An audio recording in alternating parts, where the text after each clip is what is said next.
समाज में कई बार ऐसा सुनते हैं या आस पड़ोस देखते हैं कि उसको तो कोई लग गई है, कोई हवा है, उसके तो घर में पिशाच भरे हैं, तो इसके लिए हम क्या कर सकते हैं? डिवाइन एनर्जी सबसे बेहतरीन है। जो देवताओं की शक्ति रहती है वो सबसे अच्छी होती है। क्या एक्सपीरियंस था जब पहली बार किसी नेगेटिव एनर्जी से सामना हुआ आपका? जो मेरे पास साधना की शक्ति थी उसको प्रचंड रूप से आवाहन किया और जो छोड़ा, तो वो जो तांत्रिक था वो भागता हुआ चिल्लाता हुआ आया और बहुत बुरी तरह डरा हुआ था वो।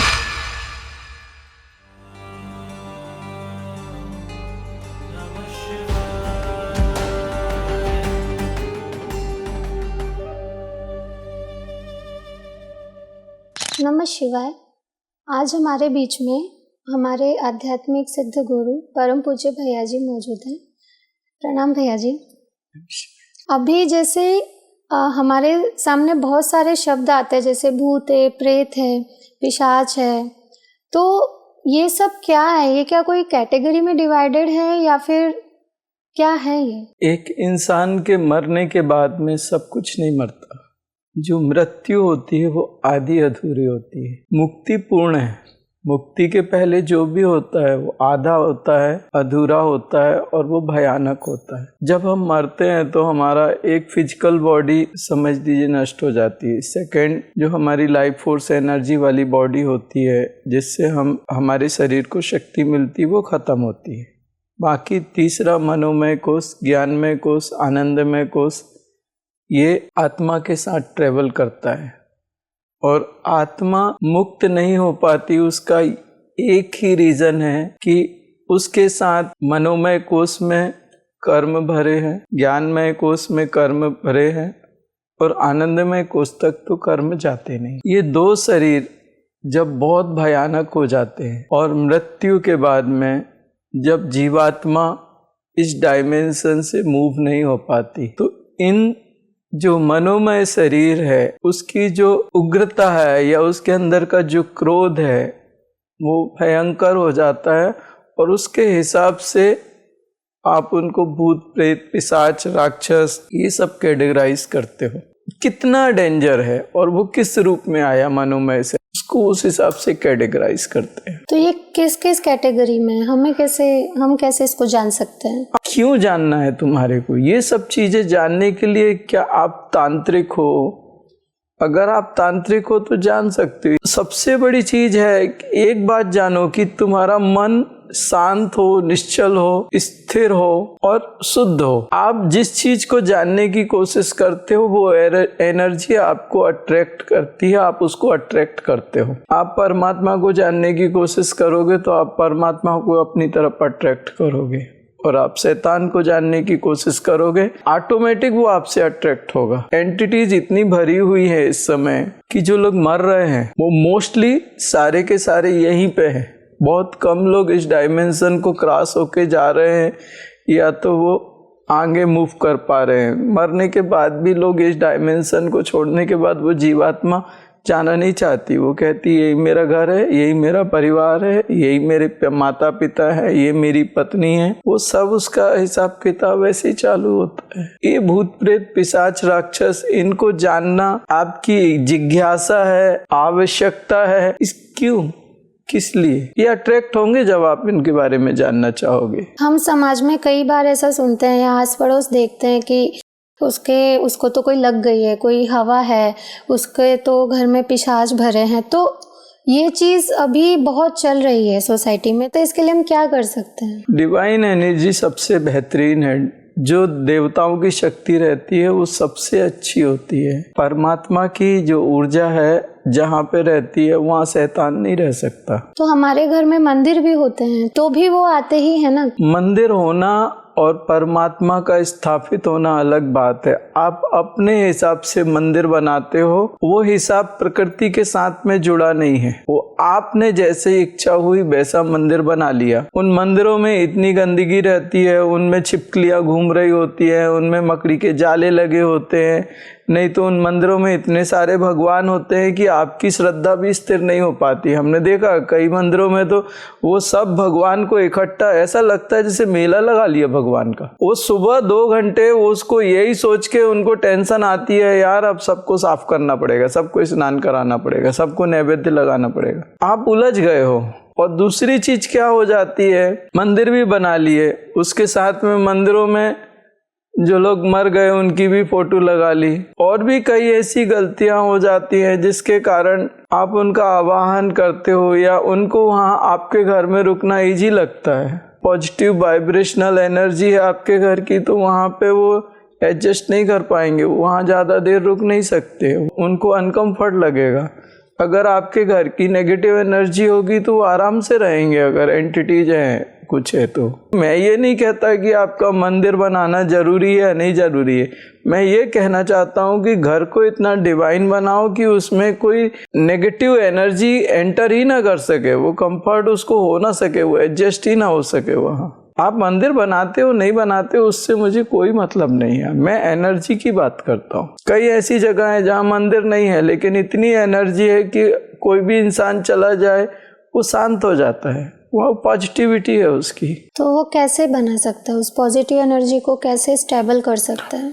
एक तो वास्तु का है, जैसे घर आपके बनने चाहिए वो वास्तु के अनुसार होने चाहिए। दूसरी बात, घर में रहने वाले लोग शांत होने चाहिए, रिलैक्स होना चाहिए, आपस में एक दूसरे को कोऑपरेट करने वाले होने चाहिए, आपस में एक दूसरे को प्रेम करें, समझें। ये सारी चीज़ें अगर होती हैं तो उस घर की एनर्जी ऑटोमेटिक पॉजिटिव होती है। आप मंदिर बनाने के बाद में भी चीख रहे हो, चिल्ला रहे हो, लड़ रहे हो, एक दूसरे को तंग कर रहे हो, वो मंदिर में कैसे मैनेज करोगे? कई बार हमने देखा है कि कई आध्यात्मिक मार्ग से जुड़े होते हैं, साधक होते हैं, साधना भी कर रहे होते हैं, लेकिन फिर भी जो नेगेटिव एनर्जी है, जो एंटिटीज हैं, वो सब, और साधना भी कर रहे होते हैं लेकिन वो सब बहुत ज़्यादा उनको इफेक्ट कर रही होती है। एग्जैक्टली वो किस वजह से है? उसके कई रीजन होते हैं। एक तो वो जो साधना कर रहे हैं वो मुझे नहीं मालूम क्या कर रहे हैं नहीं कर रहे, सब अपने अपने हिसाब से, लेकिन मैं इतना जानता हूँ कि अगर कोई व्यक्ति पॉजिटिव है और परमात्मा की एनर्जी उसमें थोड़ी भी है तो उसके साथ एंटिटीज नहीं रह सकती, उनको अनकंफर्ट होता है। उसकी जो वाइब्रेशनल फ्रिक्वेंसी होती है वो जिस लेवल पे वाइब्रेट करती है उसकी बॉडी या उसकी एनर्जी, उस फ्रिक्वेंसी पे एंटिटीज उसके साथ एडजस्ट नहीं हो सकती। इतना मैं जानता हूँ। आप उसको डिवाइन बोलो या आप जो भी बोलना चाहो, आपकी इच्छा है, आप कुछ भी बोलते रहो, उससे कोई फर्क नहीं होता। आपके बोलने या किसी के बोलने से वो क्या है वो नहीं हो सकता, वो किस फ्रिक्वेंसी पे उसकी एनर्जी वाइब्रेट कर रही है, ये सबसे बड़ी चीज है। हायर फ्रिक्वेंसी पे वो वाइब्रेट कर रहा है, कोई भी एंटिटीज या एंसिस्टर्स उसके साथ एडजस्ट कभी भी नहीं हो सकता, वो दूर जाने की कोशिश करेंगे उसके एनर्जी फील्ड से। एक चीज और होती है कि किसी ने टोना टोटका कर दिया, काला जादू कर दिया, तो वो चीजें भी होती है, वो सच में बहुत ज्यादा इफेक्ट करती है किसी को? हाँ होती हैं, उसको हम लोग गंदा तंत्र बोलते हैं। प्रकृति की कुछ व्यवस्थाएं ऐसी होती हैं जिनके रहस्य अगर किसी गलत हाथों में पड़ जाए तो वो उसका दुरुपयोग करते हैं और उसका प्रभाव आता है दूसरों के ऊपर, अगर किया जाए तरीके से तो आता है उसके ऊपर। लेकिन इसमें मैं आपको एक बात बोल दूं, अगर हमारे ऊपर हमारी तकदीर में नहीं लिखा है, पीड़ा नहीं है, हमारी तकदीर में तकलीफ नहीं है, और कोई हमारे ऊपर तंत्र क्यों करेगा और कैसे उस पे आएगा? हमारी तकदीर में लिखा है अगर पीड़ा है, हमारी तकदीर में लिखा है कि दुख है, तो कोई तंत्र करेगा, कोई पड़ोसी आएगा या कोई सास हो जाएगी, कोई जेठानी हो जाएगी, कोई भी हो सकता है। हमारी तकदीर में अगर पीड़ा लिखी है तो वो फिर कहीं से भी आएगा। हमारी तकदीर में अगर पीड़ा नहीं लिखी तो फिर वो कोई कुछ भी करता रहे, हमें क्या फर्क? हम इन सब को संभालें, इससे अच्छा है कि हम तकदीर बदले कि इन सब को संभालें। अगर हम अपनी तकदीर बदलेंगे तो हम किसी एक चीज को बदलेंगे, तकदीर को ही बदलेंगे। लेकिन अगर हम इन टोने टोटके, भूत प्रेत पिशाच, इन पड़ोसी को, पुलिस वाले को, बीबी को और एटसेट्रा एटसेट्रा, इन सबको हम कैसे बदल सकते हैं? सबसे बड़ी चीज है कि आप अपनी तकदीर बदल लो। आपकी तकदीर में अगर सुख, शांति, आनंद और मजे लिखे हैं, पूरा संसार आपके दुश्मन होने के बाद भी आपका कुछ नहीं बिगाड़ सकता। मैं आप सबको एक ही बात समझाता हूँ, इन सब चीजों में आप भटक रहे हो इसलिए आप परेशान हो। कृष्ण ने गीता में कर्म और प्रारब्ध बोला है। कृष्ण ने किसी जेठानी का नाम नहीं लिया, किसी पड़ोसी का नाम नहीं लिया, किसी पुलिस वाले का नाम नहीं लिया, कुछ का नाम नहीं लिया। उसने कहा तुम्हारा कर्म ही प्रारब्ध बनता है और वही कर्म तुम्हें सुख या दुख देता है। तो आप अपने कर्म को अगर और प्रारब्ध को कंट्रोल कर लेते हो, ना तो तुम्हें कोई तंत्र लगने वाला है, ना तुम्हें कोई भूत पिशाच लगने वाले हैं, ना कोई पड़ोसी तंग करने वाला है, कुछ नहीं। तुम्हारी तकदीर में ऐसा कुछ लिखा ही नहीं है तो आएगा क्यों? या तो तुम सारी दुनिया को बदलो या तो तुम सिर्फ अपनी तकदीर बदलो। ज्यादातर लोग क्या कर रहे हैं, अपनी तकदीर को नहीं बदल रहे, दुनिया को बदलने की कोशिश कर रहे हैं। और ये दुनिया जैसी आज से लाखों साल पहले थी आज भी वैसी ही है। राम जी आए थे तो एक राक्षस ने माता सीता का अपहरण कर लिया था। आप सोचो, कृष्ण आए थे उस समय भी ये सब चालू था, उनको भगवान को चोर बोल दिया था लोगों ने। तो ये सारी की सारी चीजें, आप एक बात बताइए, जब राम और कृष्ण इस दुनिया को नहीं बदल पाए तो आप बदल पाओगे कि हम बदल पाएंगे? हमें अपने आप को बदलना है, हमें दुनिया नहीं बदलनी। अगर हम दुनिया बदलने जाएंगे हम विकृत हो जाएंगे, हम पागल हो जाएंगे, हमें पागल खाने लेके जाएंगे ये लोग। ज्यादातर दुनिया बदलने वाले लोग पागल हो जाते हैं, खुद को नहीं बदल पाते।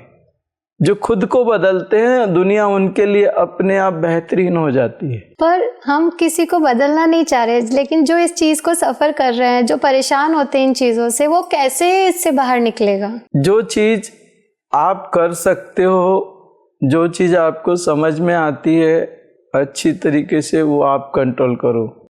कर्म और प्रारब्ध आपके समझ के परे हैं, उनके लिए कोई ऐसा गुरु पकड़ो जो उन चीज़ों का मास्टर हो, उसके पास जाओ, सरेंडर करो।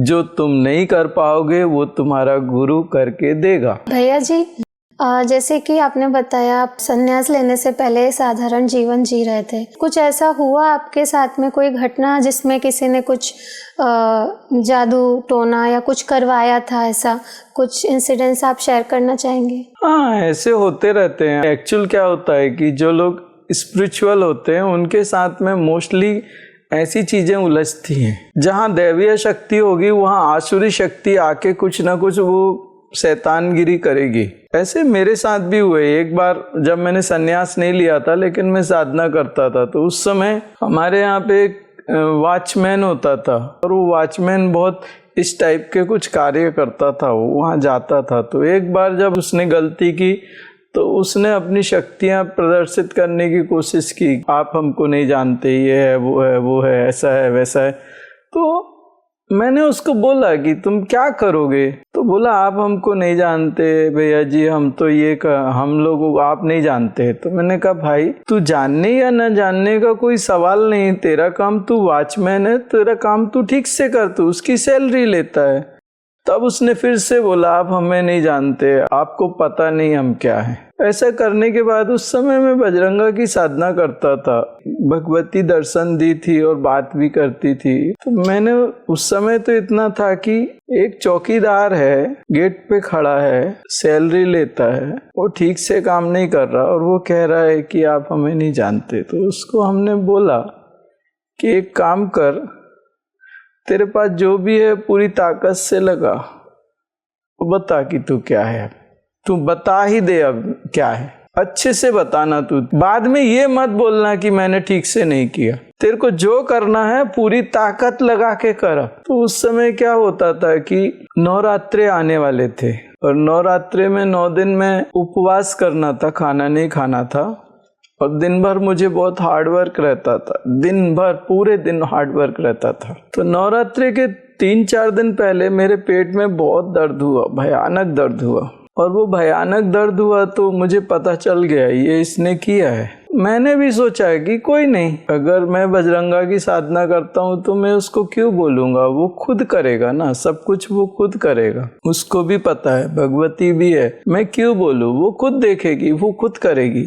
उसके बाद में 3 दिन हो गए, तो 3 दिन होने के बाद क्या हो गया कि चौथे दिन हमारे को नवरात्रे थे, तो हमने 3 दिन तक कुछ खाना नहीं खाया ठीक से, क्योंकि पेट दर्द बहुत था। तीसरे दिन हमने सब कर्मचारियों को बुलाया और उनके सबके काम बांट दिए। हमने कहा देखो 9 दिन तक हम मौन उपवास रखेंगे, खाना भी नहीं खाएंगे, सारे लोग अपना अपना काम ठीक से करना, क्योंकि मैं बात नहीं करूँगा, मुझे थोड़ा नवरात्रा ठीक से करने दो। तो उस समय मेरे घर वाले बहुत नाराज़ हो गए, एक तो 3 दिन से खाना नहीं खाया, अब 9 दिन और तुम खाना नहीं खाओगे, ऐसे में अगर तुम्हें कुछ हो गया, इतना हार्ड वर्क करते हो। उनका स्वाभाविक था वो सोचना, गर्मी बहुत रहती थी, हार्ड वर्क बहुत था, और उस समय अगर कोई 10-12 दिन खाना ना खाए। फिर मैंने उनसे बोला कल आप टिफ़िन लेके आओ, पूरा भर के टिफ़िन लेके आना। वो एक्चुअल 2 दिन बाद नवरात्रा थी, तो मैंने कहा कल आप टिफ़िन लेके आओ, अगर मैं पूरा खाना नहीं खाया कल तो मैं नवरात्रे छोड़ दूंगा और खाना खाऊंगा। अगर मैंने कल खाना खा लिया तो उसके बाद मैं नवरात्रे पूरे करूंगा। उसके बाद में फिर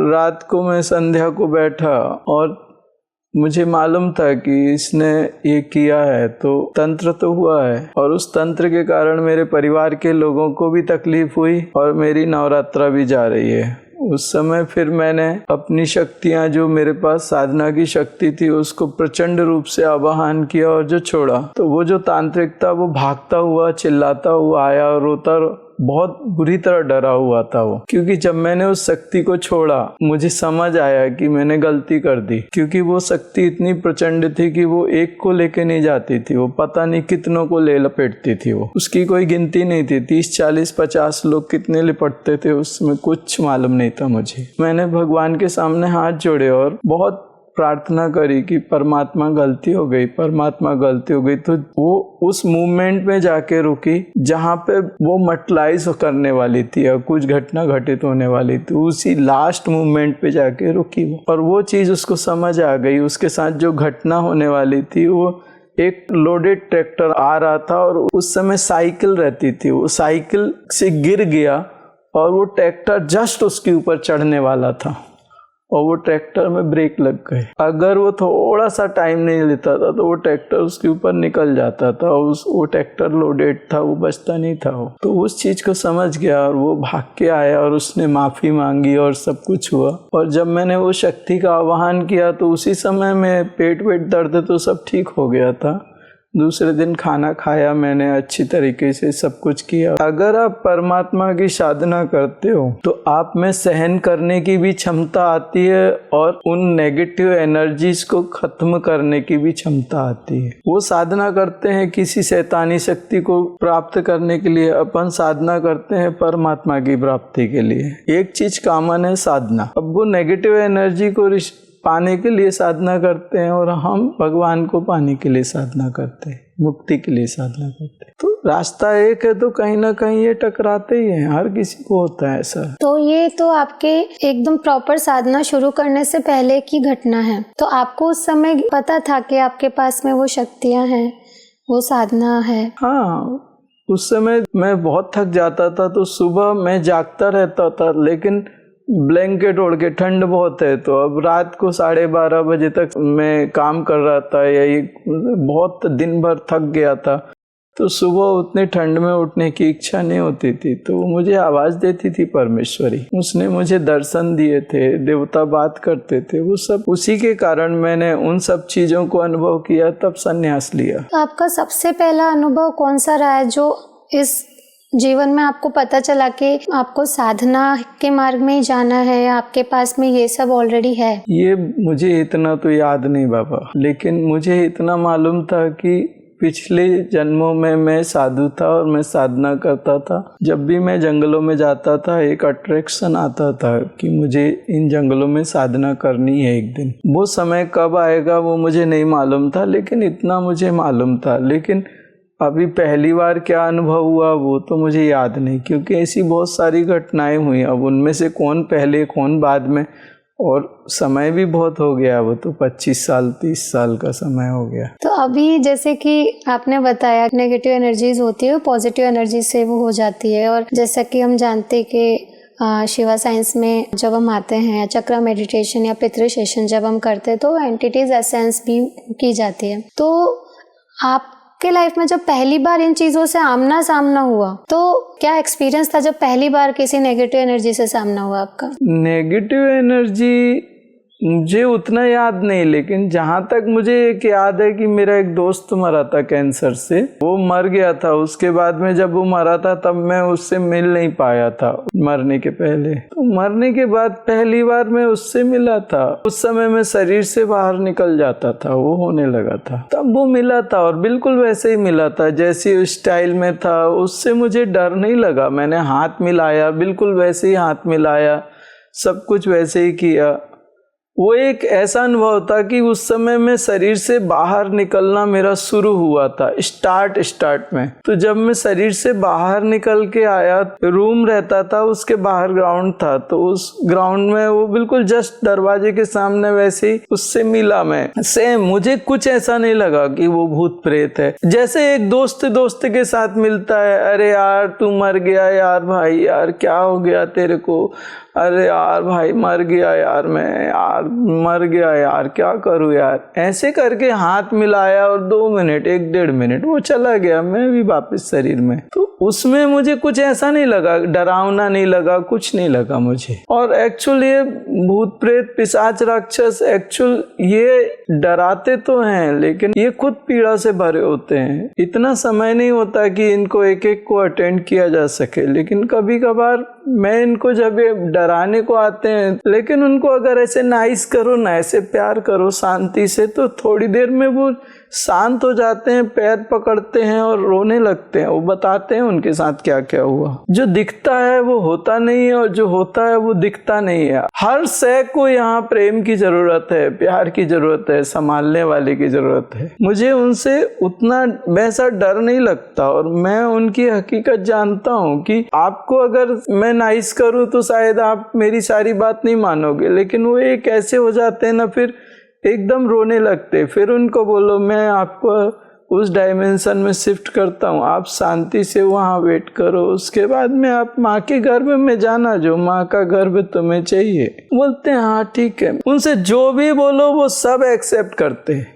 थोड़ी उनको शांति से प्यार से उनसे डरना बंद करना पड़ेगा। उनको प्यार से उनको शांत, ऐसे लाड़ बच्चों के जैसे शांति से लाड़ करो। वो छोटे बच्चों के जैसे पैर पकड़ते हैं, कभी पैर चाटेंगे, कभी पैर पकड़ेंगे, कभी कुछ करेंगे, एकदम छोटे बच्चों के जैसे हो जाते हैं। और इतना रह चुका हूँ उनके बीच में कि अब डर वर नाम की चीज शायद मेरे अंदर से उतनी है ही नहीं है, शायद नहीं है, उतना डरता भी नहीं हूँ अभी। इतने तो असेंस कर लिए कि अब उनके साथ ही जीना यहाँ, मरना है यहाँ, इसके सिवा जाना कहाँ। अब मामला यहाँ तक आ गया है क्योंकि शिव जी की साधना करने वाले हैं हम लोग, तो शिव जी के तो सारे गण हैं ये। तो हम लोगों के और उनके बीच की जो रिश्तेदारियां हैं वो तो चलती रहती हैं, उसमें कोई बड़ी बात थोड़ी है, वो तो चलना ही है। क्योंकि जो आदमी मर रहा है वो शांति से नहीं मर रहा है, वो शरीर को छोड़ने को तैयार नहीं, तो ये संसार क्यों छोड़ेगा। तो वो सब यहीं रहते हैं, तो उनके साथ तो मिलना जुलना लगा ही रहे। किसी को हीलिंग करो तो उसके अंदर से वो ऐसी बड़ी बड़ी आंखों से देखते हैं। अभी हीलिंग करो तो उसको एनर्जी दे रहे हैं, भाई साहब खा रहे हैं। हीलिंग जिसको करनी है वो तो हील हो ही नहीं रहा है, ये भाई साहब पूरी निगल रहे हैं। पहले इनका हिसाब किताब करना पड़ेगा, फिर उसकी हीलिंग करना पड़ेगी अगर उसको रिजल्ट देना है। सामने वाले को क्या बोलूं कि भाई साहब आप इतने एंटिटीज लेके आए हो, वो कहेगा ये सब कानून कायदे हमें मत बताओ, हमें ठीक करके दो। टाइम इतना थोड़ी रहता है कि एक एक को ये सब कहानियां सुनाता फिरूं। इतने लोग हैं, इतना काम है, तो फटाफट सेंस करके उसको हील करो, खत्म करो मामला। ये तो होना ही है, इतने सारे हैं तो कहीं ना कहीं कैसे ना कैसे मिलेंगे और कुछ ना कुछ तो चलती रहेंगी कहानियां।